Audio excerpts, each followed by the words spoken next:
بسم اللہ الرحمن الرحیم۔ السلام علیکم۔ حضور پاک صلی اللہ علیہ وسلم نے فرمایا، بد نصیب ہے وہ شخص جو والدین کی خدمت کر کے ان کی دعا نہیں لیتا اور لوگوں سے کہتا پھرتا ہے کہ میرے لیے دعا کرنا۔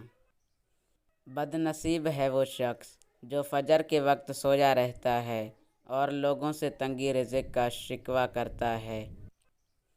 بد نصیب ہے وہ شخص جو نماز عشاء نہیں پڑھتا اور دعاؤں میں پرسکون نیند تلاش کرتا ہے۔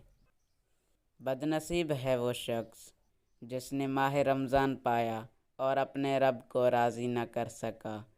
اور آپ صلی اللہ علیہ وسلم نے یہ بھی فرمایا، جس نے میری ایک حدیث سنی اور دوسروں تک پہنچائی، قیامت کے روز اس کے لیے میری شفاعت واجب ہوگی۔ اللہ پاک ہمیں ان پر عمل کرنے کی توفیق عطا فرمائے، آمین۔